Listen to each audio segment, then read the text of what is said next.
नमस्कार, पाटलिपुत्रा की पॉलिटिक्स देख रहे हैं आप। मैं हूं आपके साथ पूजा।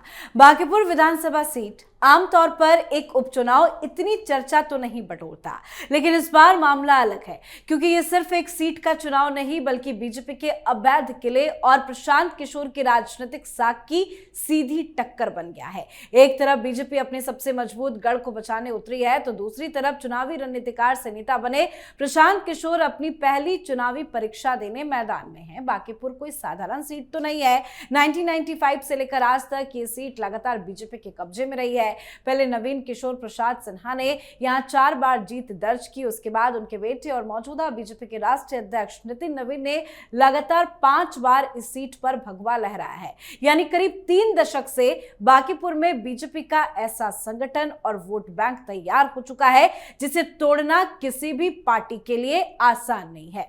वैसे तो पिछले विधानसभा चुनाव से पहले प्रशांत किशोर ने बड़े बड़े दावे किए थे, लेकिन खुद चुनाव नहीं लड़े। उनकी पार्टी जन स्वराज के अधिकांश उम्मीदवारों की जमानत तक जब्त हो गई। इससे यह सवाल पहले ही उठ चुका है कि चुनावी रणनीति बनाने और खुद चुनाव जीतने में कितना फर्क होता है। अब जब पीके खुद मैदान में है तब भी तस्वीर उनके लिए आसान नहीं दिख रही है। तो सवाल यह है कि क्या बांकीपुर में प्रशांत किशोर की पहली चुनावी परीक्षा फेल होने वाली है? क्या चुनाव जिताने वाला रणनीतिकार खुद चुनाव जीत पाएगा? और क्या बीजेपी ने एक साधारण सा उम्मीदवार उतारकर भी पीके को मुश्किल में डाल दिया है? तो आज इसी को समझेंगे।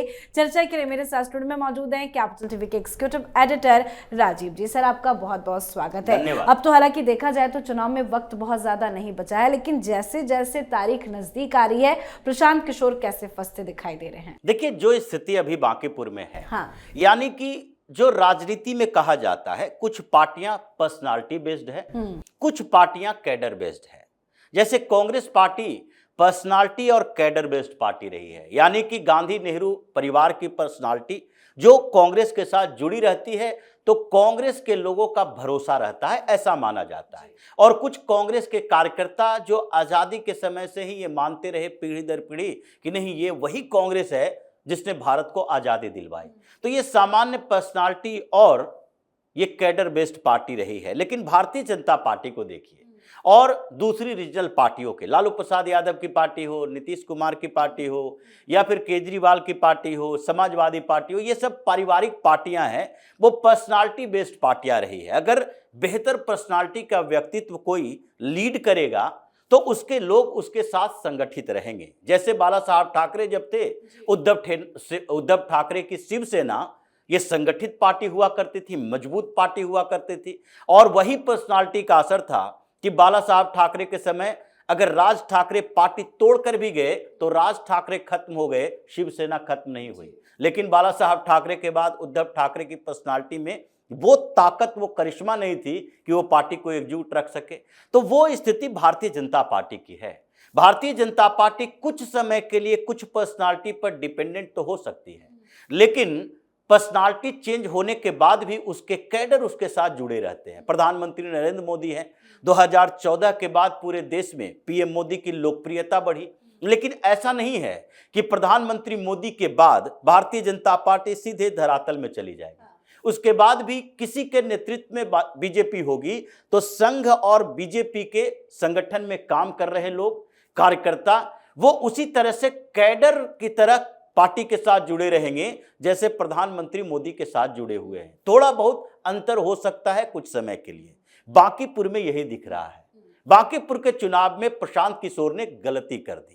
इस बात की गलतफहमी हो गई कि ये जो अर्बन सेक्टर में साइलेंट वोटर होते हैं, गांवों की तरह नहीं होते, जो आप समझ के रखे कि एक गांव में जाएंगे, 4, 5, 10 लोग होंगे, प्रशांत किशोर जिंदाबाद के नारे लगाएंगे और उसके बाद इर्द गिर्द के लोग किसी का समर्थन, किसी का विरोध खुलकर करेंगे।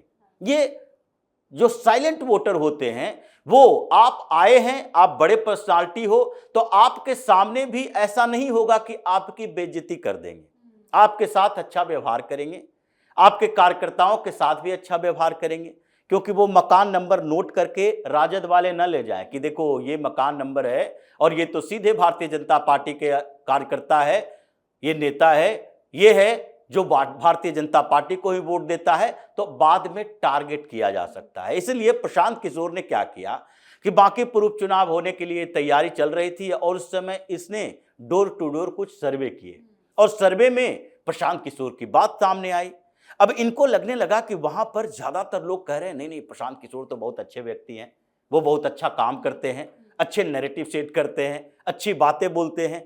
तो वो जो सामान्य तरीके से इन लोगों ने अनुमान लगा लिया कि नहीं नहीं, इस बार भारतीय जनता पार्टी के पास नितिन नवीन नहीं है, नितिन नवीन का परिवार का कोई व्यक्ति नहीं है।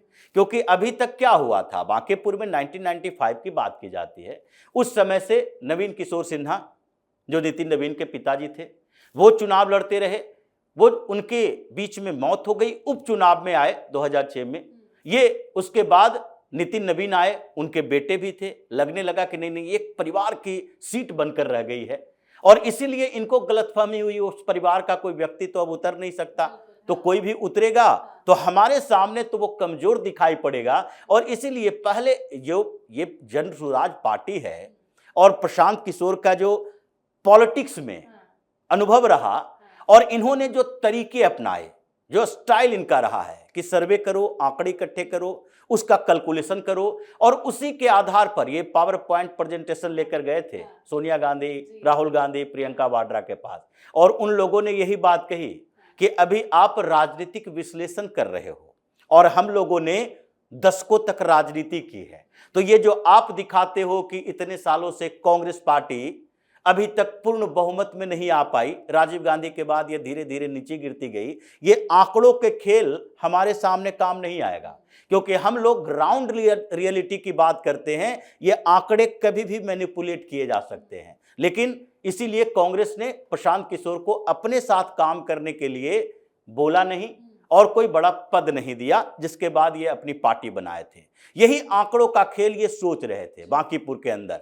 और जैसे ही बांकीपुर के अंदर इनके अपने सर्वे के आधार पर इन्हीं के लोगों ने बताया नहीं नहीं, यहां पर तो 60-62% जो भारतीय जनता पार्टी का वोट था, उसमें से 40% वोट तो नितिन नवीन के परिवार वालों का है, उनके लोग हैं, उनके साथ जुड़े हुए लोग हैं, वो अब बाहर निकल आएंगे, वो हमारे साथ आ सकते हैं, ये पढ़े लिखे लोग हैं, ये लोग राजनीति को फिर से बेहतर बनाने की कोशिश कर रहे हैं। तो इसीलिए आप अगर खुद मैदान में उतरते हो तो हराने की संभावना है। अब हराने की संभावना पे उतर तो गए, लेकिन जैसे ही प्रचार शुरू किया उसके बाद इनको अपनी औकात का पता चलने लगा, इनके अपने पार्टी के बड़े नेता छोड़कर जाने लगे। उसके बाद जिन मोहल्लों में इनको संभावना थी कि नहीं यहां पर लोग खुलकर हमारे साथ घरों से निकल कर आएंगे, प्रचार करने के लिए गए तो ये बाहर के लोग ही थे इनके साथ। यानी पूरे पटना में भी अलग अलग इलाके से ये अपने स्ट्रेंथ दिखाने के लिए लोग तो लेकर आ गए, लेकिन मोहल्ले में रहने वाले लोग ये पहचान रहे हैं कि इस क्षेत्र का है या मनेर का है, जहानाबाद का है या मुंगेर का है या भागलपुर का है, जन स्वराज का सबसे बड़ा नेता अभी भी जो इनके साथ जुड़े हुए लोग हैं उनका इंटरेस्ट इनके साथ है।